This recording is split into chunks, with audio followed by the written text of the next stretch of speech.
Hey guys, this is Matt, and thought I'd share a little bit of a video on my adventures in New Orleans and how I got to, my theories.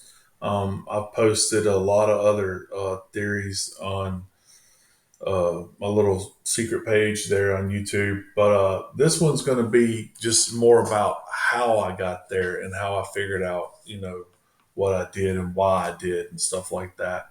And thought I'd just, share the whole story.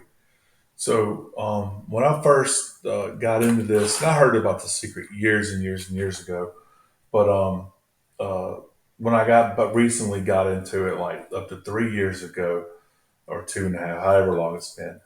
Um, One thing that really fascinated me was that he thought that these things would be solved like in a week.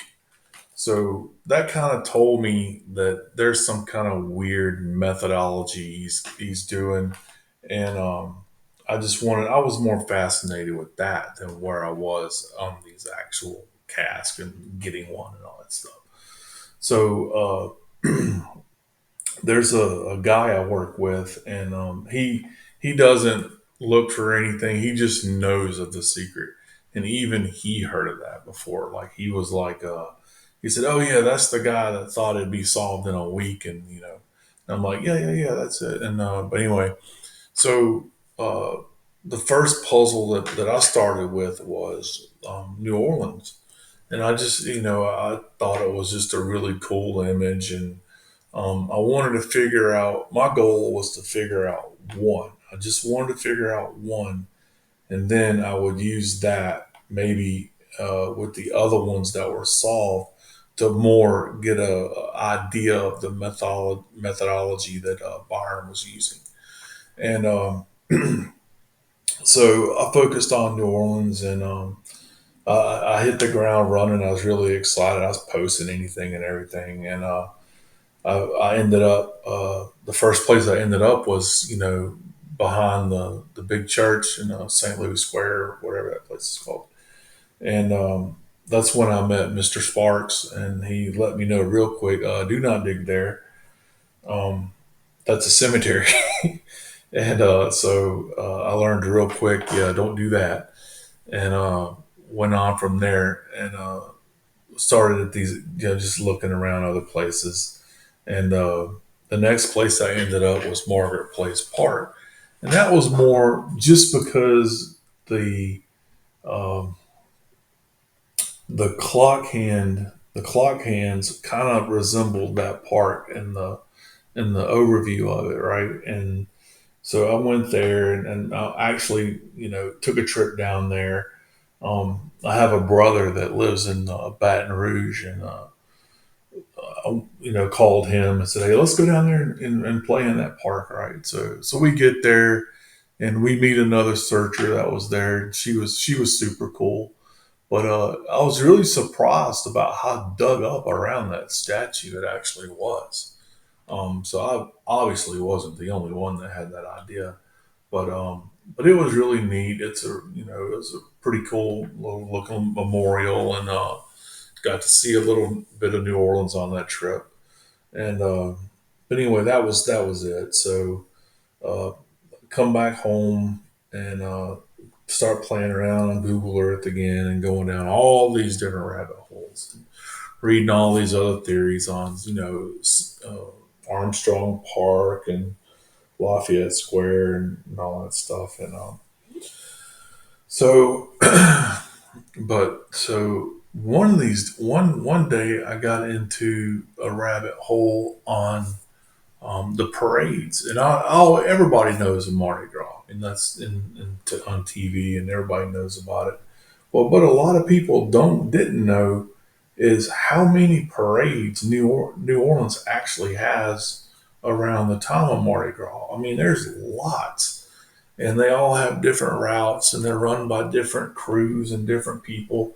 And I just thought that was interesting, so I went to one of the more historic ones and decided to research their parade route or whatever, and thought maybe that we're supposed to do that or something. So I go looking into that, and one day, just doing that, I run across this building, and it's completely abandoned. It's fenced in, but it's just something about that structure just struck me as that's kind of interesting. But there was no, I think there's like a for sale sign, but there was no name of what it was. So I go do a Google search on it and learn that it was the Our Lady of Lourdes Church in New Orleans. And my next question was, so then just looking around, you can kind of from Google Earth, you can kind of see, things like that on the ground. And there's one there, one there. They're kind of spread out on that entrance there. And that struck me as like, okay, that looks a lot like the top right hand painting in the painting. And if you're just walking around New Orleans, you would, see that.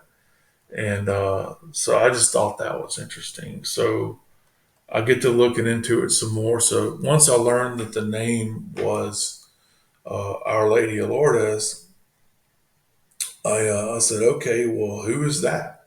Like, there's a reason that it's called Our Lady of Lourdes. Who is that? So that's when I discovered Saint Bernadette and her story, and I read up on Wikipedia about all that and her seeing the White Lady and things like that. And I went to, so I thought, okay. So then I started looking at the image more, and you can see all of that on 12 Treasures uh, site, where this is George's page here. Let me pull this up. I thought, that looked a lot like this right here. Let this little color orange in it, and you could only see so much from Google Earth.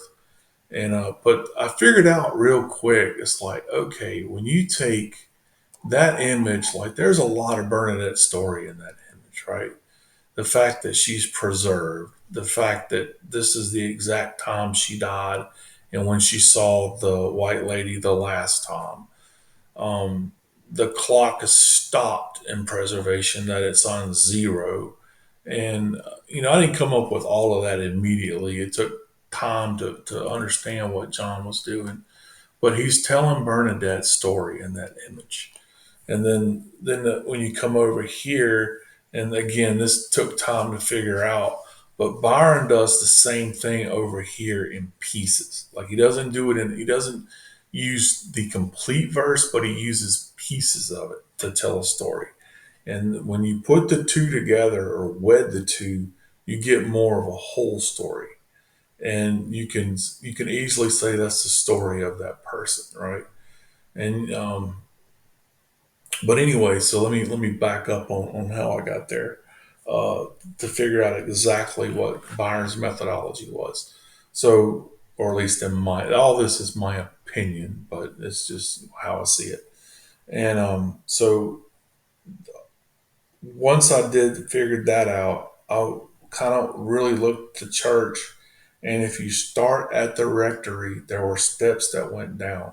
But Google Earth would not let me see exactly how many steps there were with a clear view. So I took the 7 hour trip back down there on trip number two, and I just wanted to count those steps. And sure enough, there were 15 of them right to the ground, right? So I'm like, okay, this is my starting point. This is where I have to be. Now I got to figure out where it is, and I'm the worst about like finding an X on a map, right? Like where is he pointing to and all this stuff. And the most common consensus was he's saying dig right here behind his leg, but on that trip, like none of that rings anything because I don't have all the information that I actually need, right? So. Um, but when we went down there to count those steps, there's also things that you couldn't see on Google Earth, and that was one of them right there. So we're like, aha! And then knowing that Cleveland had a planner, we were going to check that thing from end to end. But it's really deceiving because and Katrina did a number on this place. That's why it shut down. But that from where you can see the dirt, it's only like 6 inches deeper than that. So it's a really shallow planter. It doesn't go all the way to the ground. And we ripped all that poison ivy out, and I paid for that later. But that was one thing that we checked, and then we thought, okay, well maybe the clock hands are pointing to the very front of that thing. So we checked there, and another thing that we learned was that, or I did. My brother already knew this because he kind of lives in that area, and the ground there has a lot of oyster shell in it, right? And when you probe, it feels like you're hitting something solid everywhere you probe. And it doesn't even have to go that deep. I mean, it's just everywhere. It just feels like doom, doom, doom. Like it's just solid. But it's just oyster shell that's just concreted into the ground over time. And so that made it really, really challenging. But then the other thing that we saw on that trip that I really liked was you could see the window, right? In that initial picture that I had up there. Let's see if I can find it. This picture here, you could see the colors that it goes all the way around that thing, right? And you could see the two flowers in the corner. When you back away from it, it looks more like a flower. And then these colors kind of blend in the painting from the orangish whatever. John does a couple of these colors till he gets everything into these two, more like these two colors. Um, so that was really cool to see. And I'm like, okay, there's enough visual confirmation that that's the story. That's the window, the colors in the window, the planter. You can see the bars on the side of the church look like the clock hands. I'm like, those were the 4 or 5 big obvious things that said, okay, that's enough in the image to get me to this is like a confirmation that I'm where I'm supposed to be. But now I got to figure out where is that freaking cask, right? And but I thought, it's a church. Like, how much can you change in a church in 40 years? And uh, I approached it that way, and the answer is a lot. So we went back down there on a third trip. I come up with a different spot, kind of using the shape of the second hand to the little flyer boy or whatever, going, okay, maybe that's on the right hand front yard of the church, and he's pointing here. And I tried all that, and then there was another time that we looked and we tried to use the windows on the church to give us our X, our 12. And if you use the bars, you could kind of see an X and then a one and a one, like 12. And so we checked that spot and there was nothing. And then on that trip, there was a lady that walked over and she approached us kind of cautiously because, it is New Orleans. But she was super sweet and she just, more than anything, she was like, what in the hell are y'all doing? She had lived there for years and years and years. And now she lives in Chicago, but she was visiting her mother on that trip. And we told her about it and showed her pictures and what we thought and everything. And then she just thought it was neat, right? And so she was like really super helpful in giving us information and telling us the history of the church and what was there. And then she told me about the flower. She said, "Yeah, there was a flower in that window, like a big giant flower." And Katrina blew it out, or they no, I'm sorry, Katrina didn't blow that out. I think they took it out. But anyway, that's why this big giant piece of wood is there now. But that flower looked like that. And it was just this big, beautiful white flower. And she just absolutely remembered how pretty it was and stuff like that. And then another thing this church had that no other church that I've ever seen had was there were torches all over that thing. They were everywhere. And that has to do with I'm assuming it has to do with the torch procession that they have in France, in Lourdes, France.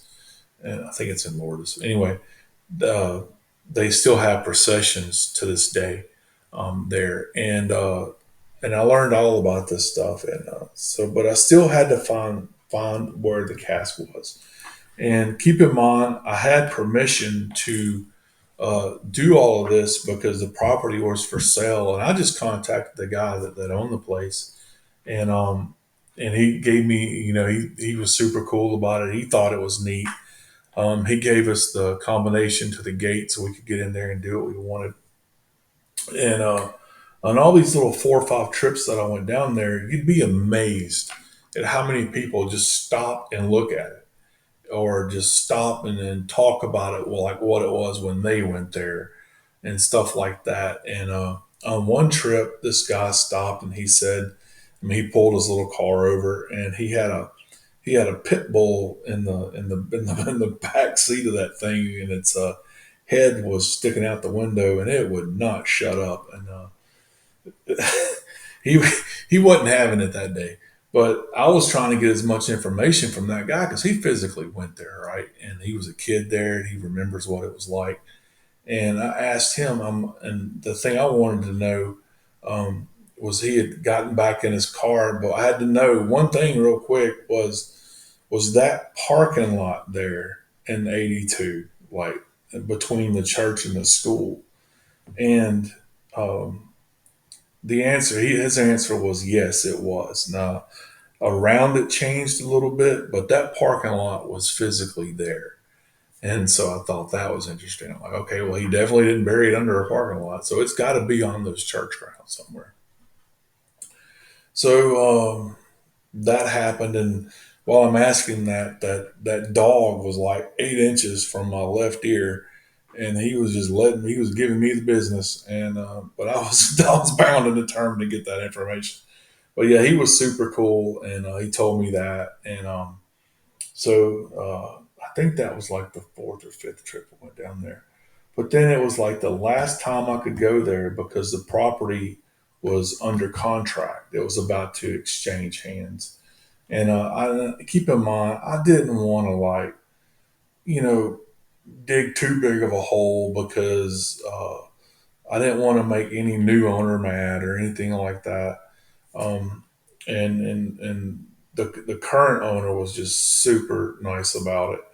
And so I went down there, and I was playing around with like, okay, by this time I figured out, okay, we're supposed to be Bernadette, so we're supposed to look at the lady like while we're dying or something. I don't know what Byron is fully intending us for us to do.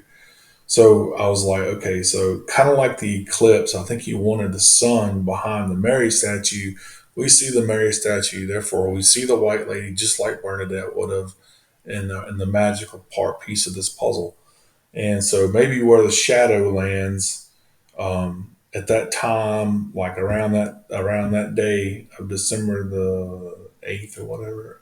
Anyway, there's a date that's involved. All this is in my theory. I can't remember everything, but I tried to look there, and it wasn't there. And so I contact the neighbor back in Chicago, and says like, yeah, no luck with that. It just wasn't there. And she was like, then I was telling her what my theory was. I'm like, yeah, we're supposed to be her, and we're supposed to see that. And he put that where we're supposed to do that. And I didn't know, exactly where that is. I knew where the statue was. Of course, it's not there now. It couldn't be that easy. But I knew about where it was. It was between those two trees. So I'm like, okay, it's going to be in front of that somewhere. But we're talking about New Orleans with hard ground that just feels like a rock every time you probe something, and a distance from that thing.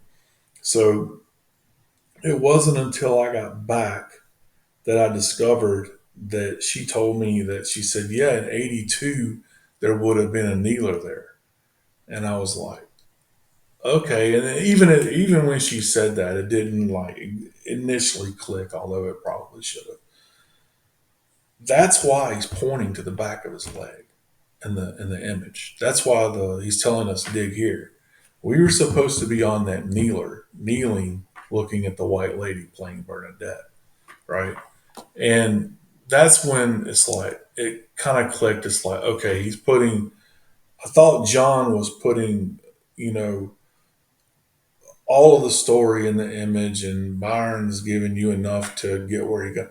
No, Byron's telling some of that story too. You just have to put the two together. So, um, in doing that, I always thought that this was all he gives us in this one. That's it. That's what Bernadette. She's very very short. She's a short 14-year-old, so she's little, tiny, and the white lady's the fae, right? That's the part of the story. But actually, as the sounds of friends fill the afternoon hours, that's actually part of it too. Because of the 18 times that she went down there, the more and more she went down there, the more and more people would gather around her and watch, right? And that's what he's doing, and he's and so then I took this one. I said, okay, that's the answer. And so I emailed that the new guys that bought the property, and they didn't even respond, and they had torn all of that area up, and I don't know if they went deep enough to get to anything, but maybe they did that when they put in the initial walkway. I don't know, but I just know that it was behind that kneeler. That's what makes the exact most sense. With that's why he's telling us to dig behind our calf, right? We're on it, and it kind of makes me give me thoughts like, okay, did in 1982 did Byron go over there and dig a hole, and then it like rained the next day, created a mud on a Sunday, they go out there and get their Sunday dresses dirty, and that made people mad, so they put a walkway there. It just kind of makes me wonder that. But yeah, the neighbor confirmed with friends and stuff that in '82 there was a needler there, and they used it all the time. But by '87, she knows for sure that that's when the bench was put there. And I asked her, I said, well, where was the kneeler, do you think, in relation to the bench? And she said it was pretty close to, from her re, re, uh, recollection, that it was about where that bench was on that path. So that would have put it underneath that walkway. And so I'm like, okay, well, yeah, that kind of makes sense. That's why it never rose out of the ground in all that time. But yeah, Katrina knocked that church out of action anyway. But yeah, this whole thing was so much fun. Like I said, I went down there and dug around in New Orleans and learned things and saw things and ate great food. Got to visit my brother down there, so I had a really good time. But but then I said, okay, so now that I know that if they're telling pieces of a story here, they're painting pieces of a story here, you wet them together to get your full story. I said, okay, now I want to go back and look at the other ones, right? And then when you go back and look at the other ones, you don't really focus on all this, I don't want to call it stupid hidden stuff, but all the hidden stuff that everybody seems to want to focus on. They tell you more than you think, right? So in Chicago, we're supposed to play out Booth, right? And in Boston, we're supposed to play out Revere. And the reason that you can say, well, that's Revere is like, even though we're not looking at we're looking for the hidden stuff, and then he's spelling out Boston and all this other stuff. We don't look at the fact that she's wearing tons and tons of silver. She's got all this ornamental silver. The little boxes looks like it's silver. She's opening it like it's the lid of a teapot, and she's got man hands, right? And that's like, okay, that's Revere. That's Paul Revere. She's wearing an apron. A silversmith will wear an apron. If you go to Chicago, you can say, okay, he's wearing this ridiculous castle hat. He's obviously in costume. Booth was an actor. He died at Port Royal. You got the cranes, and you got the castle for Port Royal. And you can kind of put things together that way, right? He's just telling pieces of who this person is or event. I think some of these are actually events too. But he does this with Bernadette here, and this one with the preservation. Her hand coming up like she's lying down, the torch procession, the time that she died, the dead clock, just all these things. He's got December 8th, like right here and here. There's all these things that tells her story. And he does that in a lot of these images. And it's just really cool to see. But from what I can tell, the way that Byron generates his story, and this is just my opinion, is he's almost going somewhere and standing in one spot, looking around him and imagining that story from where he is, right? And so a good example of this is Boston.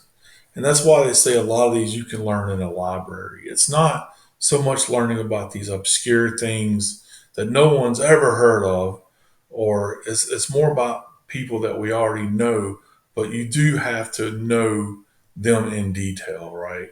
So when Revere went on his turning his back to the stairs, like he turned his back to the stairs of whoever was with him when he rode off, and then he went underneath that ship that was when he had to cross the river or whatever it was he did, and then he had to go touch base with people, right? Well, that's what Byron is doing on that baseball field. He's standing there. He can see that ship, and in his mind, he's going under that ship, and now he's going to touch base with the other people to relay the message, just like they do in baseball, trying to get back home. And he doesn't quite make it. And in Truth Be Free, it's kind of a play to that. But that's what Byron's doing, is like he's telling historic stories using what's around him. And then he gives us another thing was in the front of the book, there's this thing called a tale simply told. And I think he's like, I can't think of a different word than like almost like trolling, telling us that these things are just tales that are very simply told. And so once I learned the methodology that he's using and about exactly how he did New Orleans, at least in my mind, in my opinion, is then taking that to Boston and then taking that to Chicago. Cleveland, I have no freaking idea who he's playing. I recently started looking into it because, but I don't want to say anything about that one yet. But and then San Francisco, I'm not 100% sure, but New Orleans, I'm 100% sure. Chicago, Boston is obviously is not obviously Revere because these things are hard, but Revere. Um, Houston is going to be the Apollo missions, and but the stories are in there, but you just have to know that story in a lot of detail to get it. But yeah, you can watch the movie, this Song of Bernadette, and you can see her story, and then you can see that in that image. It's kind of neat how they did it, but yeah, I think John had a lot to do with this one because he would have known this story. And if you need a fae from France, that's her. But yeah, it's just really interesting. Trying to think of anything else. Yeah, the once again back to the methodology. Once I figured that out, they got really easy actually. The Saint Augustine painting is that's Sacagawea. Like the first six lines of that, if you know the Lewis and Clark story, going up the Missouri River, writing in journals, Sacagawea meaning bird woman. If you know that, that's the story of the Lewis and Clark expedition. And all you have to do is put that together with the image, and that is the story of Sacagawea. And in that one, it kind of makes you wonder: are we supposed to be Sacagawea, or are we supposed to be her kid? Because like it just depending on the way you read that, it could be either or. But and her kid's name was Juan Baptiste, and that's who's in that image. And Clark is holding him or cradling his head in that image. But you just have to know that story to know that. Now, where you would play out being Sacagawea in St. Augustine, I have my idea and I've posted that in a theory, but I don't know. It could be something with the name Oregon in it for the Oregon Trail. I don't know. But that's the way you have to approach these things is like you have to kind of figure out what they're doing. And I think he picked this story for New Orleans because of the New Orleans Saints, the Boston Patriots, New Orleans Saints. I think he's kind of doing that a little bit too. But yeah, that's what I think. Another thing I found interesting was I recently saw a interview that George Ward did with John, and he was talking about um, how the publishers were the one that kind of pushed the back of the book. At least that's the way I understood it from that interview. It sounded like Byron just wanted to do the front portion of the book. The publishers didn't think that would be enough, so they leaned on him to create more, which led to the back of the book. And I think that just causes a problem with the overall theme of this whole thing, right? Is the whole idea of the fair people are kind of just mucking up the overall intention of the book and what Byron wanted to do. And I just think this way kind of just it just seems to check all the boxes, right? I mean, you could do this just about anywhere, which is the way he did it, just about anywhere is part of the problem. But it's just I think the back of the book just adds confusion from what was originally intended. And I know we're not supposed to know what. I've heard some people say, well, "You can't know what was intended." Well, what else are we supposed to do? You can only guess as to what he intended. But this kind of checks all the boxes. It's something you could do in the course of a year. Is to just go to these different places, pretend you're these things, tell these stories, and try to put them in an image. And I think for a lot of these theories that I hear and see all these overlays and all this other stuff, and those to me, those guys just need to back up and say, and again, this is just my opinion, but think if you were to do that, like if you were to just get together and come up with this super complicated thing, not that this isn't complicated enough, but this super complicated painting and with all these cryptic things in it and all this other stuff, that would take way more than a year to do. I mean, it just would. And and like I said, I think all they had back then was maybe fax machines and stuff like that. And like I said, he mailed them packets, and John wouldn't necessarily need to know. Um, he wouldn't really need more than just the pictures to say for Byron to say, "Hey, go learn about Sacagawea real quick and put some things about her in your image," right? So in that one, he's got the guy stuck on top of the Rockies, trying to get across and stuff like that, and that's all he would have had to do. And I think that's just the biggest problem is to this whole thing is people want to really, really, really incorporate the back of that book to mean something, and it just doesn't. There's literally one page that I found in there that's like, okay, whoever did this one might know what Byron was doing. And that's the page where that guy is sitting on like a brown rice yogurt or whatever it was. And then he's got this little thought of space or whatever. And the only reason I think whoever did that might know is because Kennedy gave the speech to go to space 2,982 days before we landed on the moon at Rice University. And just the coincidence of there being like space in that picture and then him sitting on top of something at Rice kind of makes me wonder that. But that Houston one is about landing a moon landing, and like I said, you can see all of these in my other little videos. I've got one for all of them except for Cleveland, and they're just really super cool.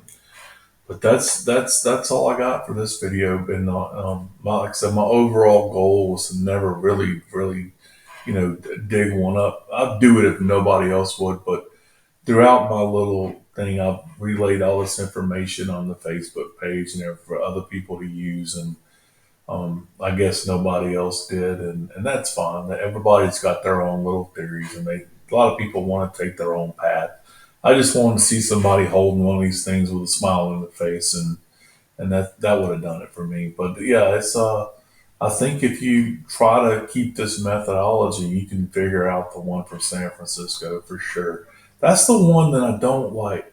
I saw the Fairmont video, and I posed this question to Facebook that, we've been told by someone that was supposedly within the hunt that there was only John and Byron, and then there was everybody else, right? Well, when the fake controversy came out, someone associated with the hunt said, "Did you get the Fairmont clue?" Well, if it was just John and Byron and then everybody else, how would they know that? That was my issue with that the one question I had with that. And the other problem I have with that particular theory, and I'm not saying it's not there, it could very well be there, but you got to figure out what you're supposed to do while you're there, like who you're supposed to be. Kind of like Franklin in Montreal. You just got to figure out what he's supposed to do, or, and that'll lead you to it or where it was. But that's my problem with that particular solve that those guys had was, and the other one was like they were saying the high posts three are the flagpoles. Well, that's nowhere near a post. That's a pole. That's a stick. You can say three sticks are high, three poles are high. That's not a post.